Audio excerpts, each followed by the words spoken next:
ألا تشركوا به شيئا وبالوالدين إحسانا ولا يرزقكم وإياهم ولا تقربوا الفواحش ما ظهر منها وما بطن ولا تقتلوا النفس التي حرم الله إلا بالحق ذلكم وصاكم به لعلكم تعقلون ولا تقربوا مال اليتيم إلا بالتي هي أحسن حتى يبلغ أشده وأوفوا الكيل والميزان بالقسط لا نكلف نفسا إلا وسعها وإذا قلتم فاعدلوا وبعهد الله أوفوا ذلكم وصاكم به لعلكم تذكرون وأن هذا صراطي مستقيما فاتبعوه ولا تتبعوا السبل فتفرق بكم عن سبيله ذلكم وصاكم به لعلكم تتقون. The Prophet عليه الصلاة والسلام in a hadith in the collection of the Imam al-Hakim al-Mustadrak says this عن عبادة بن الصامت رضي الله تعالى عنه قال قال رسول الله صلى الله عليه وسلم أيكم يبايعني على هذه الآيات الثلاث who shall among you come and establish a covenant, a ahd, to fulfill what is mentioned in these three verses في هذه الآيات الثلاث. So the Prophet عليه الصلاة والسلام used to take a ahd, a covenant, to establish these ayat. ثم تلاهن إلى آخرهن. Then he recited these three ayat like يعني similar to the fashion that inshallah we did. فمن وفى بهن, that whoever fulfills what's mentioned in these ayat, فإنما أجره على الله, then Allah subhanahu wa ta'ala will reward him. ومن نقص منهن شيئا, and whoever misses or does not establish something, all of them or some of these, فأمره فأدركه الله في الدنيا فكانت عقوبته. Then whoever misses something of these ayat, and then Allah subhanahu wa ta'ala, punishes him during this lifetime, and that's it. He paid the price. ومن أخره الله إلى الآخرة, and whoever Allah subhanahu wa ta'ala left him like that and postponed his judgment to the day of judgment, فأمره إلى الله, then Allah subhanahu wa ta'ala is up to him subhanahu wa ta'ala. أما أن يأخذه أو يعفو عنه, either he will punish him or he will forgive him. So what's in these three ayat? See, Surah Al-An'am talks a lot about what the pre-Islamic people did and said. And they came up with a lot of rules that Allah subhanahu wa ta'ala never really revealed. They just came up with things regarding how to slaughter and what to eat and what not to eat. And they had a system of things that you may read in Surah Al-An'am regarding these different things. So Allah subhanahu wa ta'ala in these ayat says, قُل, say. He's ordering the Prophet Muhammad alayhi salatu wasalam, our Prophet, to tell them that after all this that you've said, all this that I have no idea where you came from, this is what actually Allah subhanahu wa ta'ala, your Lord, has commanded you to do. قُلْ تَعَالَوْا, come. Let us sit down. أَتْلُ عَلَيْكُمْ, let me recite to you what actually Allah subhanahu wa ta'ala has commanded you to do. Everything you've said so far is not what Allah subhanahu wa ta'ala said. You came up with this. This is something you put together. قُلْ تَعَالُوا أَتْلُوا مَا حَرَّمَ رَبُّكُمْ عَلَيْكُمْ. The first commandment. So if you count them, they're kind of 10 points. The first one, which is the most important one. أَلَّا تُشْرِكُوا قُلْ تَعَالُوا أَتْلُوا مَا حَرَّمَ رَبُّكُمْ أَلَّا تُشْرِكُوا بِاللَّهِ شَيْئًا. That you do not associate anything with Allah subhanahu wa ta'ala. And this is always the first commandment. The first command from Allah subhanahu wa ta'ala is for you to worship Allah subhanahu wa ta'ala, none but Allah. Your concept of Allah, He didn't say يَعْبُدُوا. He said, لَا تُشْرِكُوا بِهِ شَيْئًا. That you do not associate anything with Him. Nothing is equal, not in any shape or way or form. And this is, not past that, nothing counts if this first point is not established. See, this is something that we're proud of, that Allah subhanahu wa ta'ala has maintained our concept of Allah subhanahu wa ta'ala pure. We understand. We're in our entirety as a ummah, we all understand. Even the child, 10, 6, 8-year-old, they understand the concept of Allah subhanahu wa ta'ala in its pure form. No association. He's not a man. He's nothing like us, nothing like his creation. He's God, and everything else is his creation. That concept has to be. And this, anything you build beyond that, if this concept is missing, it doesn't matter. A lot of people, donate money and they do things. It's not up to us or me to say, oh, well, this is not accepted by Allah subhanahu wa ta'ala or accepted. We don't know. But what we do know is the concept that Allah subhanahu wa ta'ala has established for us, that anything that is not built on pure iman and tawheed and pure belief in Allah subhanahu wa ta'ala, anything is not done for the sake of Allah subhanahu wa ta'ala, Allah subhanahu wa ta'ala doesn't count it. It's not count. It's not considered with Allah subhanahu wa ta'ala. Anything is done for the sake of Allah subhanahu wa ta'ala, then now we're talking. So that's the first one. And immediately he builds on it. He says, وَبِالْوَالِدَيْنِ إِحْسَانًا. So now that we have established that there's iman and faith with the Almighty, with the Cherisher, now there's the another level, which is Allah subhanahu wa ta'ala is the ultimate reason why you're here, but also there is a secondary reason why you're here, which is your parents, who were the sabab, the cause for you to exist and to live in this life and to continue and to thrive in it. So immediately he says, وَبِالْوَالِدَيْنِ إِحْسَانًا, which is an article of faith, almost an article right after, and it's mentioned multiple times in the Quran, where it's the belief in Allah subhanahu wa ta'ala, and then immediately that you have to treat your parents, بالوالدين, those who have given birth to you, بِإِحْسَانًا. And the word ihsan, see, in a different place in the Quran it says husna, and here it says ihsan. And subhanAllah, the difference is subtle. Ihsan is when you achieve excellence in treating someone. I'm trying to go the extra mile with someone. I'm trying to achieve excellence. I'm trying to show the best I can in treating someone else. Husna is you achieve excellence in yourself, in your image, in who you are. So when you follow the Quran, it says, in different places, it says, وَبِوَالِدَيْنِ حُسْنًا وَالِدَيْنِ إِحْسَانًا. It means that you have to be good in your character, husna, that you achieve this level of husn, which is beautify. Husn comes from the word beauty, right? So you have to be beautiful and actually in your treatment to everyone. And here we're talking about your parents. And ihsana is actually, it's when you treat someone else. Husna on yourself, ihsana. And then it says, what? The third point. ولا تقتلوا أولادكم من إملاق نحن نرزقكم وإياهم. And do not try to kill your children. Now we'll explain that. Due to poverty, we provide sustenance to you and to them. Now we can talk about how pre-Islamic they used to kill infant children and infants and little girls and all. We could talk about that. But then this stopped a long time ago. No one does that. Who will kill their children? But the ayah is actually talking about you being concerned about the rizq, the provision, the sustenance of children, of other people. So Allah subhanahu wa ta'ala here is telling you that do not be concerned that you brought someone to life and then who's going to feed this child? No. Everyone's born with their own. نحن نرزقكم, we give you sustenance, and the same way we give them their sustenance.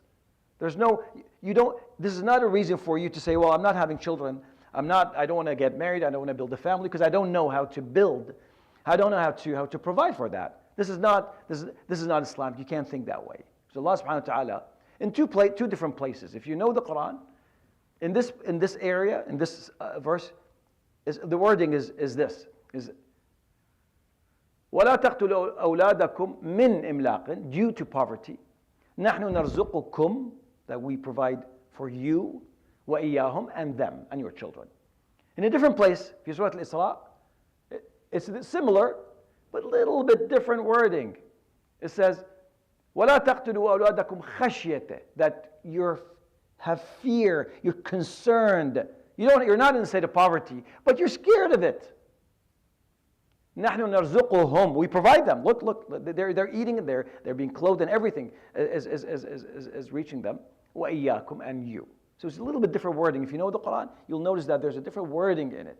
Each ayah has this different, a little bit of a more of a subtle change of meaning, but it gives you a whole different meaning, different angle of it.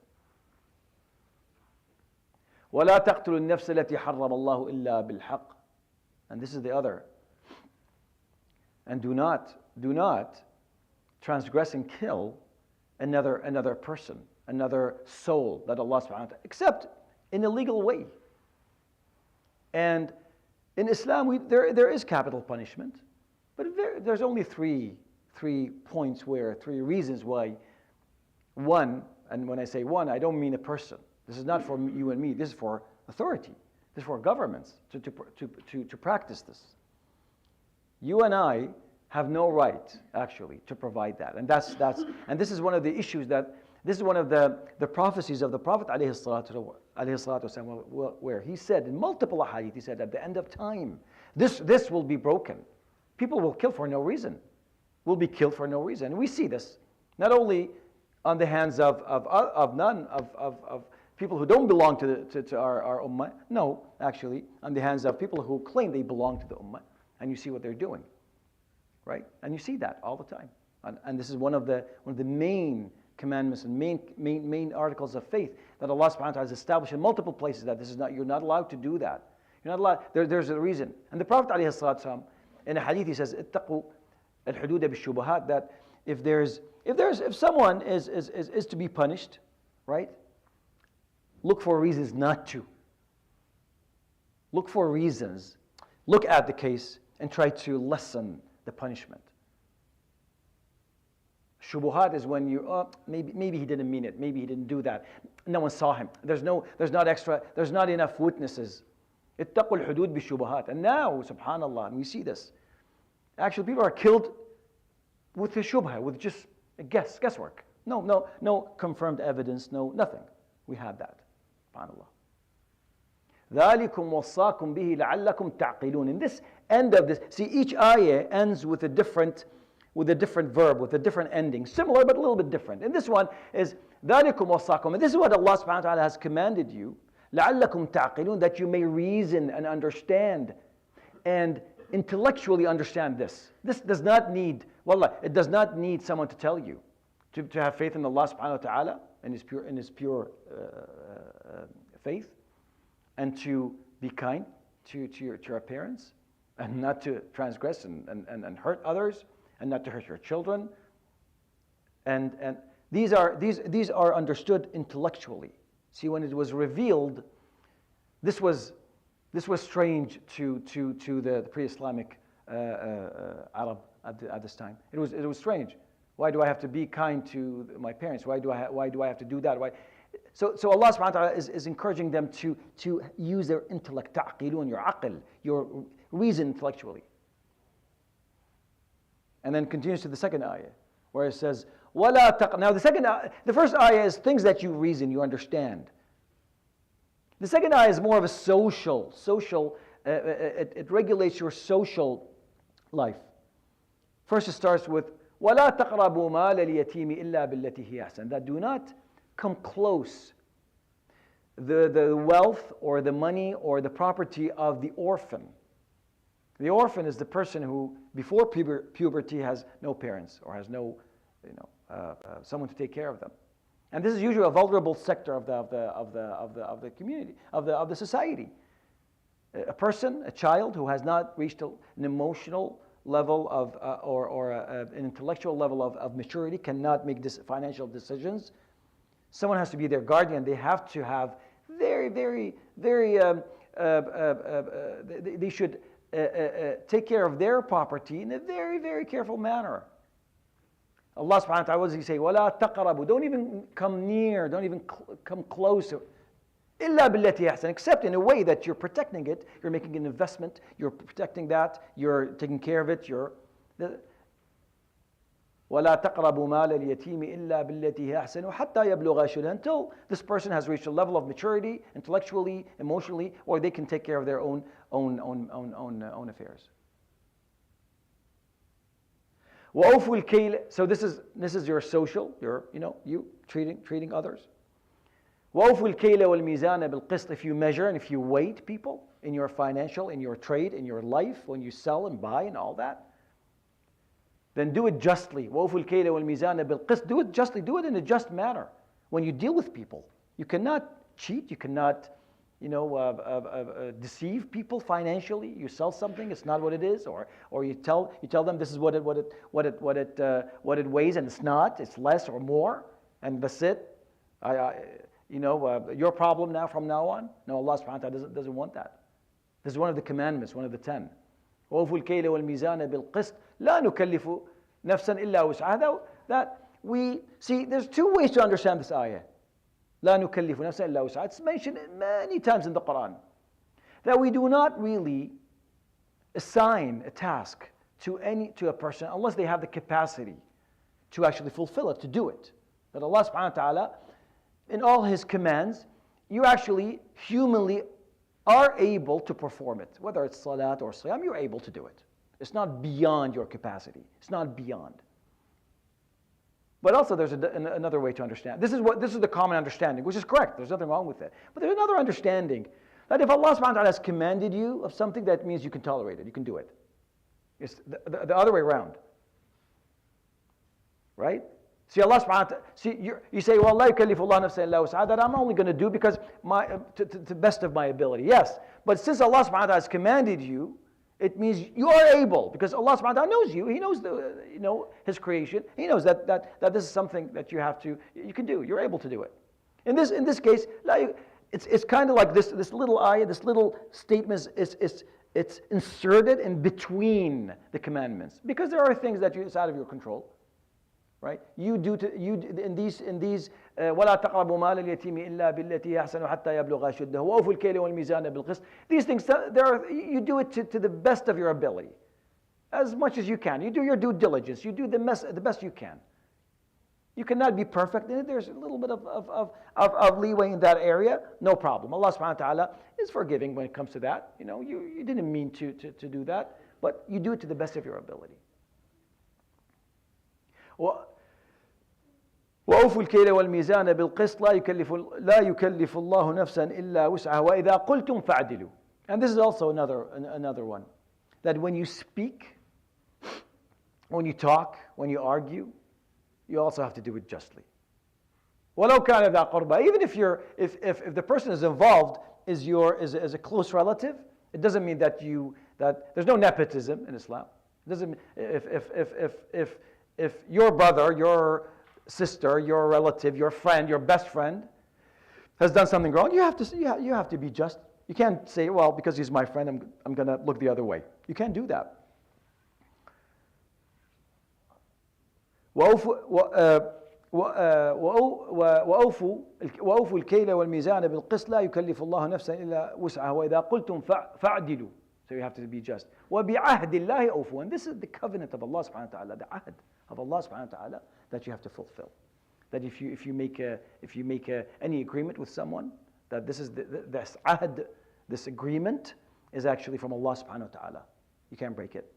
ذَلِكُمْ وَصَّاكُمْ بِهِ لَعَلَّكُمْ تَذَكَّرُونَ. That this is what Allah subhanahu wa ta'ala has commanded you to do. So you may remember these things you know. So some of the scholars say that the Arabs at that time, before Islam, they used to do these things. They kind of did some of it. So he's trying to remind them that this is something that you have to keep, and also we do it all the time, so you have to keep remembering. لَعَلَّكُمْ تَذَكَّرُونَ. The third ayah, وَأَنَّ هَذَا صِرَاطِي مُسْتَقِيمًا فَاتَّبِعُوهُ. And I've commanded you that this actually, not what you've been mentioning all these in all these ayat, this is actually my straight path, my line. See, the Prophet ﷺ, one day he was sitting and he drew a line And he said, this is our religion, straight line. And he drew small lines, kind of like branches from a tree. And he said, these are different paths. On each path there's shaitan. There's an evil thought, there's a devil that actually will lay you astray, will scatter you, take you away from the straight path. وَأَنَّ هَذَا صِرَاطِي مُسْتَقِيمًا. This is my path, that is straight. فَاتَّبِعُوهُ, follow it and stick to it. وَلَا تَتَّبِعُوا السُّبُلَ فَتَفَرَّقَ بِكُمْ عَنْ سَبِيلِهِ. And do not follow different paths, left and right, trying to find different ways of life. It'll scatter you, it'll take you away from this. ذَلِكُمْ وَصَّاكُمْ بِهِ لَعَلَّكُمْ تَتَّقُونَ. This is what Allah subhanahu wa ta'ala has commanded you to, in order for you to achieve piety, in order for you to achieve taqwa, fear of Allah subhanahu wa ta'ala. So these ayat, I encourage everyone actually to read and stop when read one statement at a time and reflect a little bit. And the same ayat, very similar but different wording, is actually mentioned in Surah Al-Isra. Even the exact same sequence, which is when it starts with وَقَضَى رَبُّكَ لَا تَعْبُدُوا إِلَّا إِيَّاهُ to the end, to the end of the next page. Very similar, same sequence, very similar points that Allah subhanahu wa ta'ala has mentioned. So I encourage you to reflect on these ayat. Scholars say that these ayat are one of the most muhkamat. It means these are the ones that don't change. Allah subhanahu wa ta'ala never changed. These ayat have been revealed in all religious books. All of them, Tawrat and Injil. There is always these ayat in some way. These are the points that Allah subhanahu wa ta'ala wants from you. These points that if you fulfill, that's why the Prophet ﷺ used to take a covenant and ahad. If you fulfill, then you'll achieve happiness, you'll achieve satisfaction, you'll achieve social justice in your life. So I hope this was of benefit. وصلى الله على حبيبنا وسيدنا محمد وعلى آله وصحبه أجمعين. There's potluck. I see the table coming with food, so feel free to hang out and socialize. جزاكم الله خير. Thank you for listening. Wassalamu alaikum wa rahmatullahi wa barakatuh.